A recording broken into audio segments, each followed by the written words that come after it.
मेळावेही झाले, त्यात विचारांची फुलं कमी उधळली गेली आणि विरोधकांना काटेच जास्त टोचले गेले। आता अर्थातच त्यातून नवे वाद, आरोप प्रत्यारोप सुरू झालेत आणि आजच्या 0 आवर अशाच काही कळीच्या मुद्द्यांवरती आपण प्रकाश टाकणार आहोत, कारण बात निकली है तो दूर तलक जाएगी ही। नमस्कार, मी पूर्वी भावे आपलं स्वागत करते। कालचा दिवस 5 मेळाव्यांनी गाजला। सगळ्यात आधी नागपुरामध्ये संघाचा उत्सव झाला, तो सुद्धा शताब्दी महोत्सवी। दुपारी बीडमध्ये पंकजा मुंडेंचा मेळावा आणि नंतर लगेचच मनोज जरांगेंचा असे 2 मेळावे रंगले। दोन्ही ठिकाणी मराठा आरक्षणावरनं विचारांचं सोनं उधळलं गेलं आणि शेवटचे बहुप्रतीक्षित मेळावे होते मुंबईचे, दोन्ही शिवसेनांचे। आणि खरा वाद निर्माण झाला तो मुंबईतल्या आणि बीडच्या या मेळाव्यातून। याच वादांचं विश्लेषण आज आपण 0 आवरमध्ये करणार आहोत। शिवाजी पार्कमध्ये उद्धव ठाकरेंनी भर पावसामध्ये सुमारे 50 मिनिटं भाषण केलं। गेली 3 वर्ष दसरा मेळाव्यामध्ये सातत्यानं शिंदेंना टार्गेट करणाऱ्या ठाकरेंनी यावेळी आपली दिशा बदलली आणि भाजपवरती सर्वाधिक आक्रमणं केली आहेत। यातून महापालिका निवडणुकीमध्ये ठाकरेंचा सामना कुणाशी आहे हे अर्थातच स्पष्ट झालंय। एकीकडे उद्धव ठाकरे बोलत होते आणि त्याच वेळी गोरेगावच्या नेस्को सेंटरमध्ये शिंदे गटाच्या मेळाव्यामध्ये रामदास कदमांचं भाषण सुरू होतं। यावेळी मात्र त्यांनी सर्वात मोठा राजकीय बॉम्ब टाकला आणि त्याला संदर्भ होता बाळासाहेबांच्या मृत्यूचा। यावरच आधारित आमचा आजचा प्रश्न आहे आणि तो प्रश्न पाहण्यासाठी आपण जाऊयात पोल सेंटरला। आजचा आमचा प्रश्न आहे, बाळासाहेब ठाकरेंचं पार्थिव 2 दिवस घरात ठेवलं, हाताचे ठसे घेतले। रामदास कदमांनी उपस्थित केलेल्या प्रश्नांचा महापालिका निवडणुकीवरती परिणाम होईल का? होय आणि नाही असे 2 पर्याय आहेत। सोशल मीडियावरती आता आमचा प्रश्न लाईव्ह आहे, त्यामुळे तुम्ही तुमचं मत नोंदवू शकता।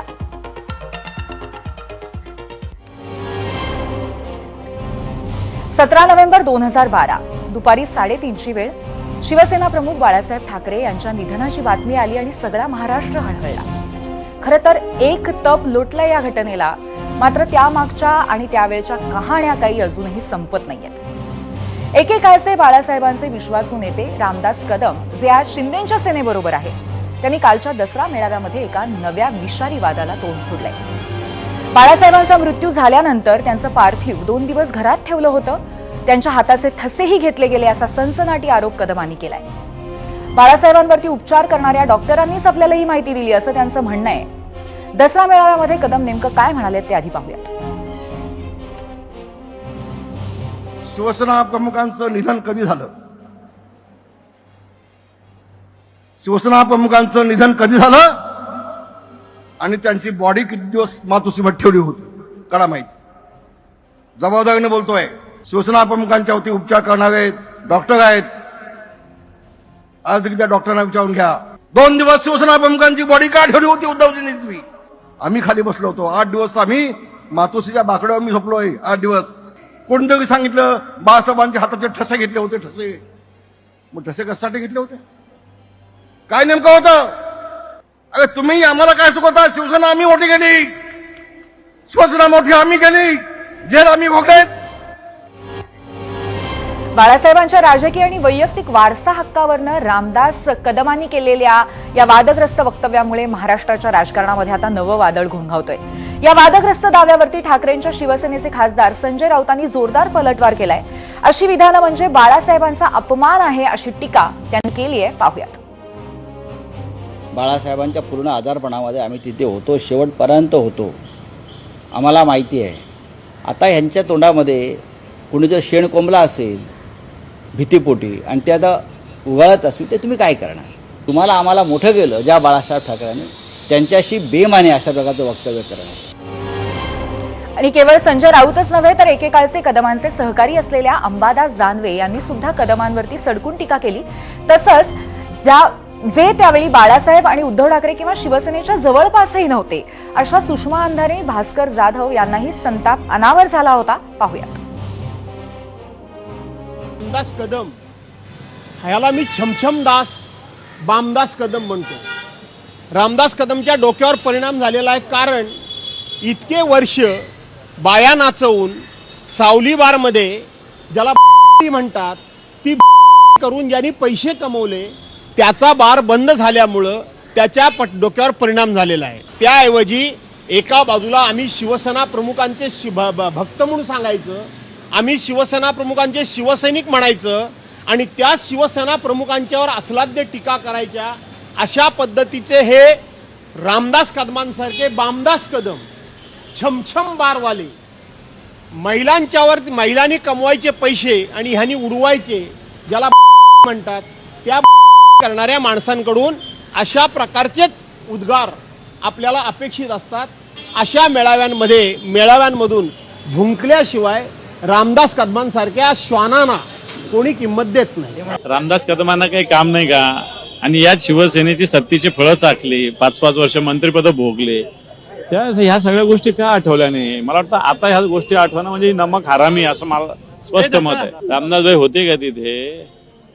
येऊ देत होतं का त्यांना कोणी वरती? त्याच्यामुळे मला असं वाटतं या सगळ्या काही ना काही खोटं बोल पण रेटून बोल असा रामदासभाईंचा स्वभाव आहे. वाजंत्रीकार उत्तम तेव्हा असतो जेव्हा त्याला तो नियम पाळता येईल की मड्याच्या ठिकाणी लग्नाचं वाजवू नये आणि लग्नाच्या ठिकाणी मड्याचं वाजवू नये. रामदास कदमांना ही सगळी वादग्रस्त विधानं करावी लागतील, कारण हळूहळू शिंदेची अख्खी शिवसेना ही उदय सामंतांनी कॅप्चर केलेली आहे. या वादग्रस्त विधानामुळे आता आग पेटलेली असली तरी कदम मात्र आपल्या विधानावरती ठाम आहेत.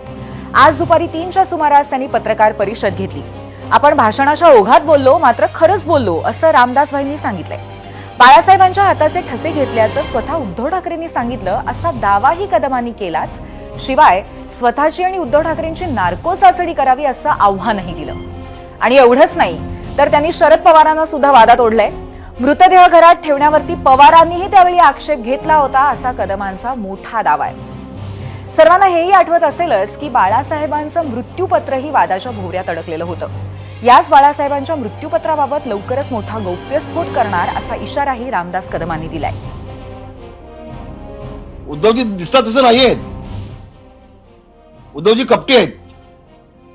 आणि मी सांगतो, 2 दिवस शिवसेना प्रमुखांचा बॉडीचा छळ उद्धवजींनी केला. हे पुन्हा मी आता जबाबदारीने बोलतोय. होऊन जाऊ दे एकदा. उद्धवजींची आणि माझी नाकोटीच होऊन जाऊ देत. दूध का दूध, पाणी का पाणी होऊन जाऊ दे. शरद पवार साहेब आले होते, त्यांना वरती पाठवलं नाही, कुणाला वरती पाठवलं नाही. आणि शरद पवार साहेबांचं त्यावेळेला वक्तव्य असं होतं, अरे मिलिंद, का त्यांच्या बॉडीला त्रास देतोय उद्धव? शब्द होते त्यांचे, मला अजून आठवत आहे. मी मातोश्रीमध्येच होतो. हे तुम्ही केलं पाप उद्धवजी, तुम्ही हे पाप केलंय.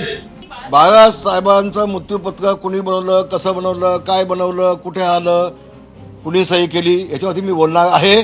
पण आज नाही बोलणार. मी बोलणार आहे याच्यावर.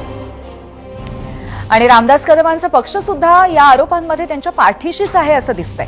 शिवसेनेचे काही नेते सुद्धा कदमांचे आरोप योग्य असल्याचं उघडपणे सांगतायत. मंत्री प्रताप सरनाईक आणि ज्येष्ठ नेत्या नीलम गोऱ्हेंनी दाव्यामध्ये तथ्य असू शकतं अशी प्रतिक्रिया दिली आहे. बाळासाहेबांच्या अतिशय जवळचे ते जुने सहकारी होते. जवळजवळ 50 वर्षाहून जास्त काळ त्यांनी बाळासाहेबांच्या बरोबर काढलेला आहे. त्यामुळे त्यांच्या जे विधान त्यांनी केलेलं आहे त्यामध्ये काहीतरी तथ्य असण्याची शक्यता नाकारता येत नाही. बाळासाहेब ठाकरे यांचा जो मृत्यू झाला त्या धक्क्यातच आम्ही सगळेजण एवढे होतो की आतमध्ये काय झालं किंवा काय नाही याच्या संदर्भात जे रामदासबाईंनी बोललेले आहेत ते मला असं वाटतं फार गांभीर्याने घ्यायला पाहिजे. पण त्यांच्याबद्दल अशा गोष्टी घडल्या असतील ह्या रामदासबाई म्हणतायत म्हणजे नक्कीच त्याच्यामध्ये तथ्य असेल असं मला वाटतं. ते ज्येष्ठ नेते आहेत. रामदास कदमांचा दावा आणि त्यानंतर ठाकरे सेनेने केलेला ऑलराऊंड अटॅक ही आता नव्या राजकीय वादाची नांदी ठरलेली आहे. यावरती सर्वच पक्षातनं प्रतिक्रिया उमटल्या आहेत. अर्थात जो तो आपल्या मित्रपक्षाची पाठराखण करतोय. शरद पवारांच्या राष्ट्रवादीच्या खासदार सुप्रिया सुळेंनी हे किळसवाणं राजकारण असल्याचं म्हटलंय, तर भाजप नेते आणि मंत्री नितेश राणेंनी कदम बोलले ते योग्यच असं सांगून टाकलेलं आहे. पाहूयात. उद्धव ठाकरेंनी याचं उत्तर द्यावं. स्वित्झर्लंडला कोणाला पाठवलेलं होतं, स्वित्झर्लंडवरून कोण येण्यासाठी थांबलेलं आणि म्हणून आदरणीय स्वर्गीय बाळासाहेब ठाकरेंसाठी सगळी ती प्रक्रिया उशीर करायला लावली, याचं उत्तर उद्धव ठाकरेंनी द्यायला पाहिजे ना. रामदास कदम साहेबांचा बाण अतिशय योग्य दिशेने चाललाय, याचं उत्तर दिलं पाहिजे. स्वित्झर्लंडच्या कुठल्या फ्लाईटवरून कोण येणार होतं, त्यासाठी कोण वाट पाहत होतं, कुठल्या कागदपत्रासाठी, कुठल्या प्रॉपर्टीसाठी उशीर केला, उत्तर उद्धव ठाकरेंनी दिलं पाहिजे. देशामध्ये एक चांगला बदल घडवण्यासाठी आम्ही आलेलो आहे. त्यामुळे महाराष्ट्राच्या राजकारणाची पातळी इतकी गलिच्छ होईल असं मला कधीच वाटलं होतं. माणुसकी राहिलीये का नाही, सुसंस्कार राहिलेत का नाही कुणावर, असल्या गलिच्छ गोष्टींवर मी तर कधीच कोणाच्या कुटुंबामध्ये बोलणार नाही. म्हणजे गेलेल्या माणसाबद्दल, त्यांच्या कुटुंबाबद्दल इतकी पातळी सोडून गलिच्छ टीका करणं हे महाराष्ट्र भारतीय माणुसकीला न शोभण्यासारखं. खरं तर बाळासाहेबांच्या मृत्यूनंतरही अशाच काही चर्चा आणि वाद रंगलेले होते. आज या निमित्ताने ती प्रकरणं आपण पुन्हा एकदा बघूयात ग्राफिक्सच्या माध्यमातून आणि त्यासाठी जाऊयात आमच्या मीडिया